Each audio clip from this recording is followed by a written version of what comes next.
much, actually. Oh, and we had something to eat. Yeah, we saw the food. And it was overpriced. Oh my gosh, I couldn't believe it. Ginger's like, But that's, I've been to things at the Javits Center before, so I knew that was going to happen. Yeah, I went to buy some water for everyone who would be doing interviews today, and it's $3.75 a bottle, so I walked down the block to the gas station. Indeed. Yeah. the Hess station, yeah. I walked right by it. I didn't realize how far away my hotel was from. So I walked. Yeah, I took the cab today. Yeah, I'm at the Roosevelt, so I had to hike. Now you know for tomorrow. Yes, tomorrow. There is a shuttle, although I don't know if you want to ride with all the people dressed as stormtroopers and various Japanese anime characters. Hey, you know, I'm not picky. I'll sit with a stormtrooper. Won't date one, but I'll sit with one. How was your trip in? You've come cross country for this. I have. It was very good. I Twittered my whole experience at the airport, and I Twittered when I got here. I'm a Twitter junkie. Yeah, you've just recently discovered the interwebs, haven't you? I did. I've hidden them from them for years and years, and when we were getting ready to release Death's Daughter, I was like, you know what, I really should start blogging. And then they're like, if you're going to blog, you need to do everything. So you've got the Twitter, you've got the Facebook. Got the blog. It's all over the place now. Yep. No porn sites for me yet. No, but... Yeah, she said yeah. Well, that's where the money is, right? Of course, there is the danger now that, a few drinks and you're like, oh, I've got my BlackBerry here and I could just say something and... Oh, no. That's what I have a boyfriend for. He's like, cutting her off now. Ginjer will watch out for me. Indeed. She's tough. Let's talk about Death's Daughter, Yes. if we could. If you'd like to. I don't know if you want to keep it completely secret and not tell anyone about it at all. No, where is it? Sure. Actually, She's such a new author, she doesn't know the thing about how you have to show them. Ginger keeps prompting me. She's like, get the book out.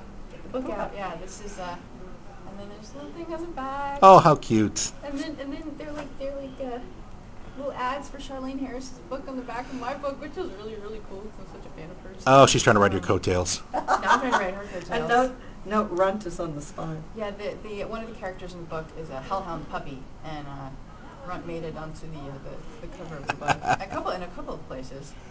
So yeah, so it's very exciting. This is the first I have a review copy at the house, and this is the first real one. So I'm a little in awe of it, honestly. I don't quite know what to... Holding in your hands the fruits of your labor. Yeah, wow. I'm like, this is a lot of sitting in coffee houses typing. this book here. But yeah. When's it coming out? It's on sale March 3rd. March 3rd, okay. We have some early off-press copies here. Tomorrow Amber will be signing, and those books will be available at the signing. But actually it won't be on sale in the stores till March 3rd. Probably a little ahead of that. It's not what we call a strict on sale. So look for it end of February, beginning of March. I've noticed that book sales tend to be a little fast and loose in terms of release dates. For mass market particularly, hardcovers sometimes they keep it to the strict, but obviously the book exists, it's off press, so they're shipping out to the stores. So there will be stores that will just unpack them when they get them, but the actual on sale date is March 3rd. Well, Ginjer, I mean, you've had tremendous success as an editor. What is it about Amber's story that made you say, I want to edit this book, I want to shepherd this story into print? Well, Amber has written before with Chris Golden, who is a long-term friend and author of mine. I've worked with Chris. So I've read her work. You were Chris's first author. I mean editor. My brain's not working. Yeah. No, Chris isn't old enough for me to admit his first. So I read the Ghost of Albion material, and I saw the web series thing, actually. So I knew that she had, that she had the potential. And I know that Amber is an omnivorous reader because I've been sending her books for years, and I know what she likes to read. 2-3 years ago we had talked about a possible young adult thing, but I don't think you ever went further with that. And then at Chris's 40th birthday picnic, Amber and Adam were there, and she was talking about this sort of urban fantasy that she was close to, I think, finishing, and I said, definitely want to see it, because of course that's right on what the market for what's really selling.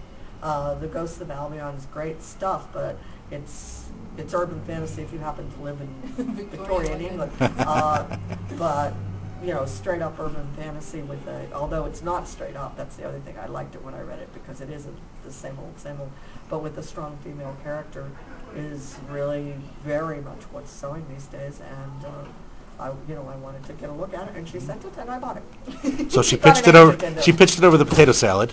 Just sort of Potato salad, yeah. When Gummy worms. you went to Ginjer with this, were you thinking maybe I can get her to buy this, or were you just like, hey, I want to tell you about this idea I have? What do you think? I've known Ginjer for a long time too, Chris, and I have a very distinct memory of sitting at a convention in upstate New York at a very interesting little resort called the Friar Tuck Inn. Oh yeah, And Ginjer Buchanan saying, if you ever have an idea for something, bring it to me. And I was like, filed that away for like a later use. And then like when this story happened, I was like, I would love for Ginjer to fall in love with it. And she did. I got really lucky because she's an incredible editor, and she's been doing this a long time. And she did, she wrote Charlene Harris. She does these people that I love, Well, it's funny because when I was telling people who I'd be interviewing today, and I would say so and so and so, and I mentioned Amber Benson, like, oh, that's nice, and Ginjer Buchanan. Ginjer Buchanan. All the authors are like, you got Ginjer Buchanan? So we're going to ignore you for now, Amber. We'll just go. No, that's why I'm here. It's all because of Ginjer. So what are the plans for the next book? I mean, obviously you must have something in the pipe already. Well, actually, we were talking about that over lunch. I just finished reading the manuscript for the second book, which will be published more or less this time next year. So Callie is, it's a trilogy for sure, and there may be more, depending. I mean, it's a big world. There's a lot that can be done with it. There's a lot more that Calliope Reaper Jones, Death's daughter, there's a lot more that Callie could do, but there are also other characters in the world. Her younger sister is a terrific character, so I don't think it'll end after 3, but there are definitely 3 books that will tell an arc story about Callie and her love interest, basically, who is the devil's protege. Aren't all men? Come on. Is Callie's younger sister an avant-garde artist by any chance? No. She's like a computer geek, very, very techno-savvy. When I first was doing it, I didn't quite know what was going to happen with her. And Ginjer was the one that suggested that we elongate the story and we kind of do it over three books. And I was like, well, if we're going to do that, then I want to do something I've always wanted to do, which is sort of reference something from literature, Divine Comedy. And so, I'm going to do the first book will be kind of hell-centric, and the second book will feature sort of a purgatorial, and then the third book will deal with heaven in that world. So that was sort of the impetus when 3 came up. I'm like, we have to do something crazy and fun and Dante-esque. So I dropped my phone. Well, the other thing I think that's terrific about the books is that Amber is using myth systems that aren't the usual. This book draws very heavily from the Hindu pantheon. The second book has some major characters from Egyptian mythology, and she hasn't yet told me what's going to show up in heaven. I was always fascinated with the hero's journey. Joseph Campbell and Star Wars plays heavily into that motif, and you never see women going on the hero's journey. I mean, there are some books out there that deal with that, but not a lot. And I was like, I really want to sort of go into that motif and talk about all these Greek myths and these heroes' journeys, and it's like I want to do that for a woman.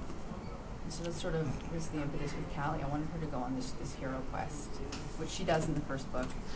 And when we did the cover conference, people said, where does it take place? And I said, well, New York, Rhode Island, and mostly hell. Interchangeable, I guess. Oh, actually, the Reaper Jones complex in Rhode Island does not seem hell-like at all. It's one of those Newport mansion overlooking the ocean